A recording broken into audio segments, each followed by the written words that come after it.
Can you see us?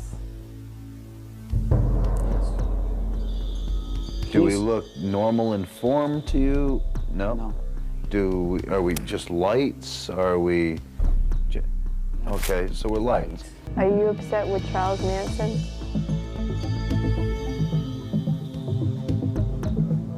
Does that question bother you? Oh my God. Oh my God, this is the weirdest thing. Mai 2008, à Warwick, aux États-Unis, l'entreprise K2, entreprise notamment générant plusieurs outillages électroniques et électriques, se retrouve un peu dans la galère. Ils cherchent notamment à se développer, à se faire connaître, et c'en est un stade où ils ont même peur de mettre la clé sous le verrou et de déclarer faillite. Donc, ils lancent un dernier message d'espoir en disant voilà, on serait intéressé pour faire du partenariat. Dans cette ville de Warwick, il faut savoir qu'il y a une équipe de chasseurs de fantômes, connue sous le nom de TAPS. Et elle a notamment bien vu ce message de la part de K2. Ils proposent, du coup, ils viennent en contact avec eux et ils se mettent en accord sur un partenariat qui a très bien fonctionné, sur lequel ils ont dit, voilà, concrètement, si vous voulez, on vous emprunte les outils que vous mettez en production, que vous mettez à disposition et que vous vendez. On vous les emprunte uniquement pendant les moments des investigations, on vous les rend après. Et pendant nos investigations paranormales, on parle de ces outils-là, on se permet d'en faire des tests, de parler indirectement de tout ça. Première vidéo qui a suivi ce partenariat, rien de particulier. Deuxième, rien de trop particulier non plus. Par contre, à la troisième vidéo, ils sortent à ce moment-là le fameux détecteur de champs électromagnétiques qui est prêté en fait par l'entreprise K2. Et ils obtiennent des interactions et des résultats qui sont assez impressionnants. Donc concrètement, ce partenariat du coup se passe bien, K2 se fait une très belle image, et c'est ainsi que du coup les détecteurs de champs électromagnétiques arrivent sur le terrain. Du coup, vous avez compris d'où venait le terme K2. Il faut savoir que lorsque vous le prononcez, du coup, c'est uniquement le nom de la marque, et que derrière, en fait, concrètement, c'est juste un détecteur de champs électromagnétiques.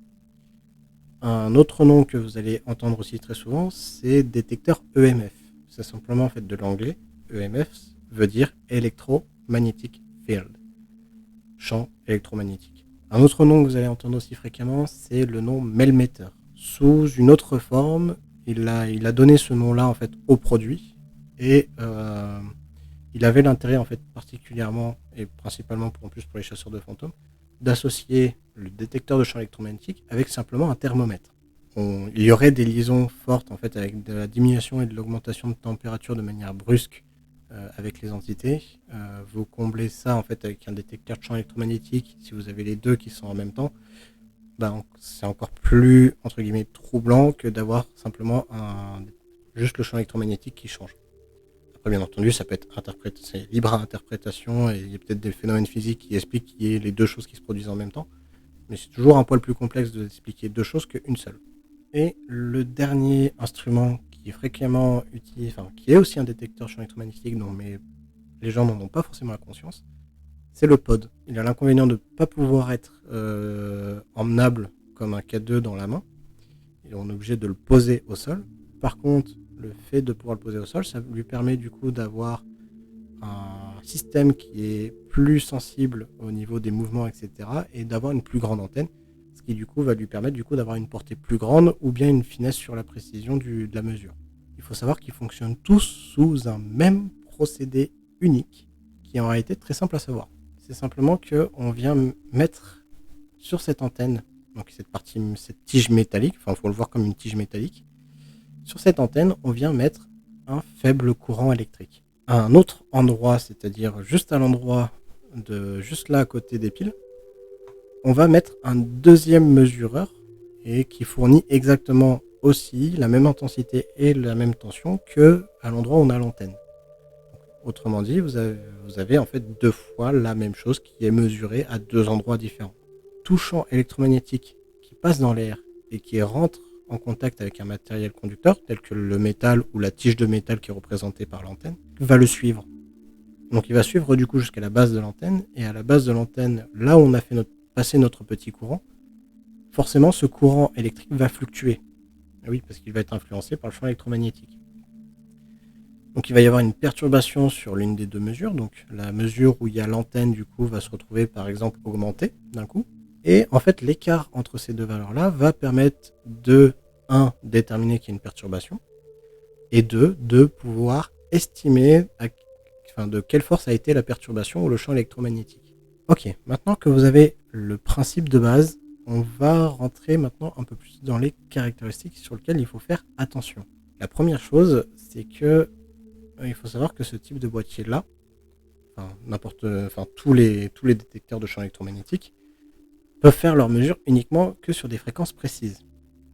Il faut l'imaginer en fait comme étant une radio en fait sur lequel vous mettez par exemple 80 Hz pour aller écouter votre radio favorite, ou bien vous passez à 110 Hz lorsqu'à 80 Hz il y a de la publicité.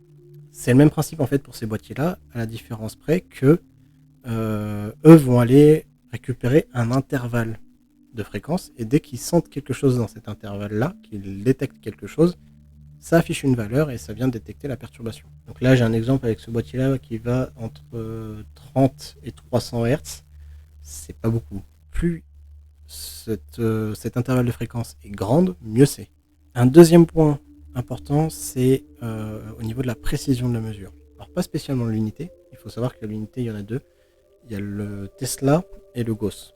Si votre appareil ne connaît qu'une unité sur le 2, c'est pas très grave, puisqu'en fait, pour vous faire en fait le raccourci clavier très simplement, il faut savoir que 8000 Gauss, ça correspond à 0,8 micro-Tesla. Donc en fait, que vous parlez de micro-Tesla ou de Gauss, pour vous, ça n'a pas spécialement d'importance comme ça au premier vue de l'œil, puisque ce qui vous importe surtout, c'est que ça ne soit pas à zéro et de savoir si la valeur augmente fortement ou non.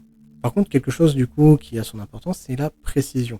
C'est-à-dire que ici, par exemple, je suis en milligauss et j'ai une précision, moi, de mon côté, de 0,1 milligauss. C'est-à-dire que lorsque j'ai un champ électromagnétique qui grandit petit à petit, sur mon écran, je vais voir 0,0, puis 0,1, puis 0,2, puis 0,3, etc. Des fois, la précision est de 0,5, voire de 1.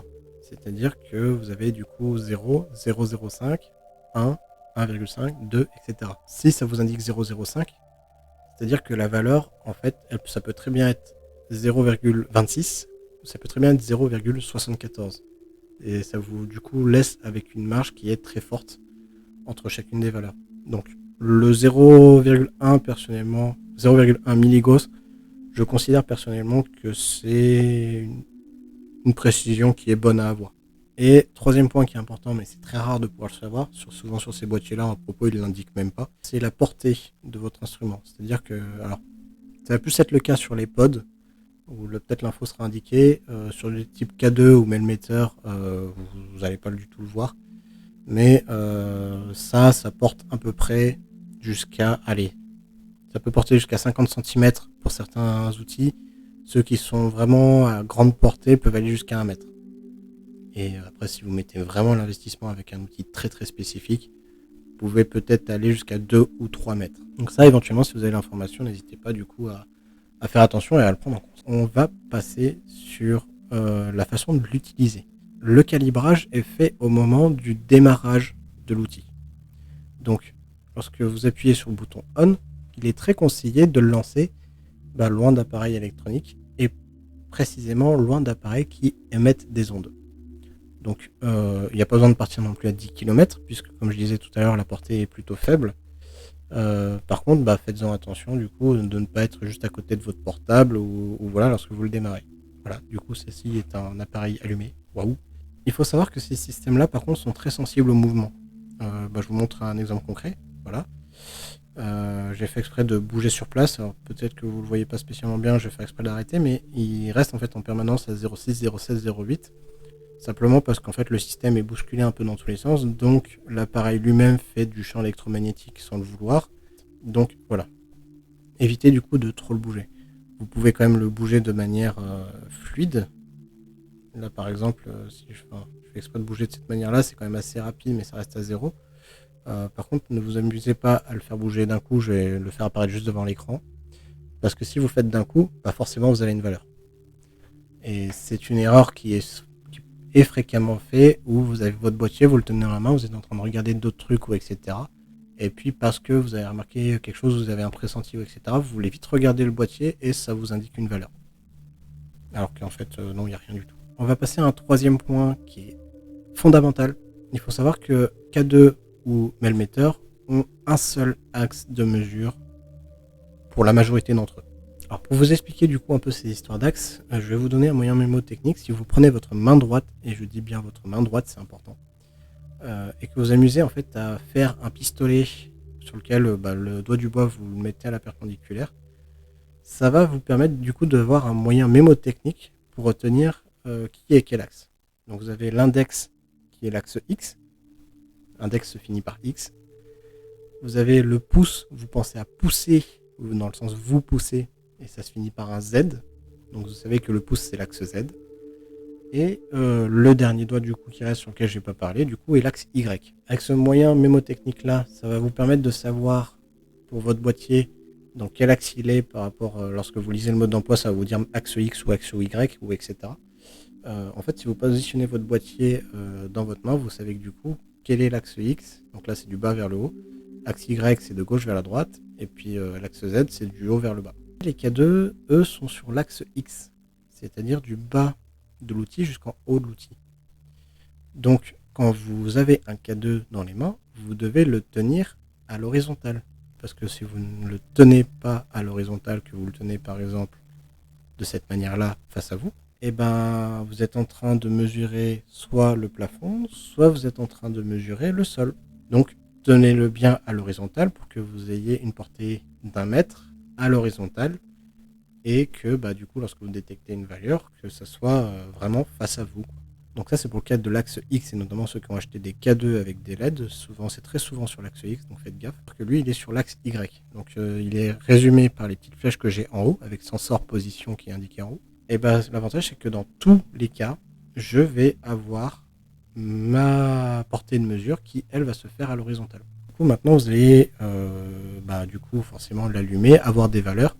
Et il vous faut quelque chose en fait pour pouvoir interpréter ces valeurs. Ok, ça nous donne des références, ça nous donne des idées. Donc lorsque je vois 5 milligauss, je me dis que concrètement, on n'est pas très loin d'être collé à un compteur électrique avec mon appareil. Je considère que si j'étais en train de regarder mon boîtier, que je ne bougeais pas et que je suis dans un milieu qui est vraiment sans source d'électricité, rien du tout, je considère personnellement que c'est à 3 milligauss ou plus que je peux me poser des questions. Après, si je le donne à quelqu'un d'autre ou que, on va dire que la personne se balade, etc., je considère personnellement que c'est à 10 milligauss qu'il y a vraiment quelque chose à creuser, qu'il y a quelque chose à voir. En fait. 10 milligauss, pour votre information, ça correspond aussi à la 4e LED sur le K2. Voilà pour mes seuils perso, c'est adapté, c'est en fonction de votre préférence et de vos croyances, vos convenances, etc.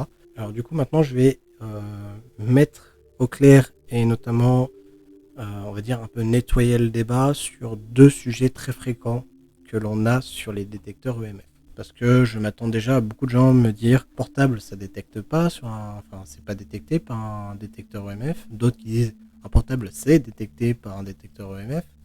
D'autres qui disent le mode d'avion ça suffit, non ça suffit pas, etc., etc. Je vais clarifier tout de suite un point là-dessus, et l'avantage c'est que ça va permettre de clore les débats. Vous avez tous raison.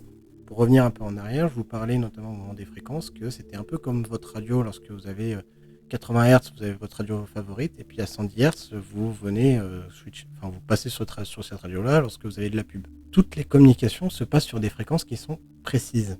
Un portable est composé de plusieurs réseaux de communication. Le premier, le plus connu, c'est le réseau téléphonique.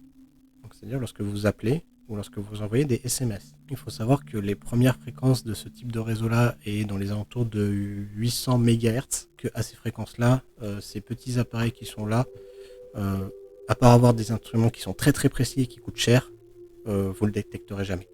Ça dépend de la fréquence de chacun, mais celui-là, par exemple, il va du 30 à 300 Hz. C'est pour ça qu'en fait, lorsque vous calez votre boîtier sur un compteur électrique, etc., ça vient détecter quelque chose, c'est parce que c'est dans les 50-60 Hz. Et le portable, lui, l'émet aussi quand c'est du Wi-Fi ou du données cellulaire. Donc voilà, donc en conclusion, oui, ça émet, mais pas sur tous les réseaux. Si c'est que le réseau téléphonique, normalement, ça reste ça reste à 0. Si vous mettez en mode avion, il n'y aura aucun souci, ça ne viendra pas perturber votre appareil. Par contre, Si jamais par malheur ou accident, c'est déjà arrivé, hein. Enfin, j'ai déjà vu ce qu'elle a arrivé, c'est dans votre poche, ça appuie sur le bouton de veille sans faire exprès, ça vient retirer votre mode avion. Il faut savoir qu'à chaque fois que le mode avion est retiré, le portable va chercher simplement à faire une toute petite communication en mode aller-retour sur tous les réseaux sur lesquels il peut communiquer pour savoir s'il peut s'en servir ou pas. Vous avez compris, portable, moi de mon côté, personnellement, je le considère comme étant éteint. De cette manière-là, on évite les problèmes. Enfin, mode avion puis éteint. Par contre, que je trouve personnellement importante, c'est que je le garde quand même sur moi.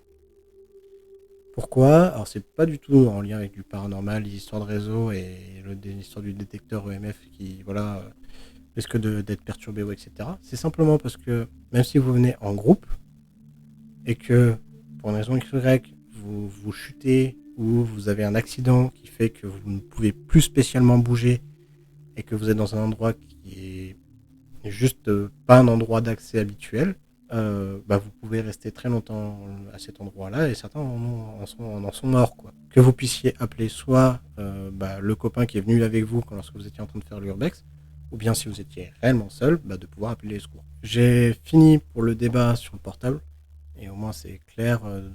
Personnellement, j'espère en tout cas avoir clarifié les choses sur le portable. Un deuxième sur lequel j'aimerais clarifier les choses aussi, c'est la cage de Faraday. Il faut savoir que tout champ électromagnétique qui touche un matériau conducteur va le suivre. Alors je vulgarise énormément en disant ça, mais en gros, dès que vous avez quelque chose dans l'air qui vient taper sur un boîtier en métal, le champ électromagnétique ne va pas continuer, ne va pas le traverser. À la place, il va suivre la matière métallique. Les boîtes de Faraday, elles doivent être parfaites pour vraiment que ce truc-là puisse être appliqué. Si vous le faites dans une boîte en sucre, c'est très efficace, mais ce n'est pas pour autant parfait. Mais sinon, concrètement, en fait, ça va venir isoler avec le monde extérieur. Donc, si vous êtes en mode « je veux détecter des entités », mettez pas votre outil dans la cage de Faraday, parce que sinon, pour l'entité qui va essayer d'émettre des ondes, si c'est sa façon de communiquer qui est la méthode la plus simple pour lui, en fait, vous le mettez juste dans la galère en mettant un mur entre lui et l'appareil qui va permettre de vous dire qu'il est là, en fait. Ça reste normalement intéressant, par contre, pour certaines théories d'utiliser une cage de Faraday, notamment si les entités sont capables de créer des champs électromagnétiques directement dans une boîte métallique, et soit, entre guillemets, de manière distance, soit en traversant la boîte métallique. Et voilà, j'en ai fait le tour. Pour la suite, vu que je me suis tourné uniquement vers le spiritisme, je vais faire exprès d'alterner les différents sujets. La prochaine fois, vous savez que je ne parlerai pas d'un instrument. Je suis preneur de tous vos retours. Hydratez-vous bien, portez-vous bien, et surtout, gardez l'œil ouvert.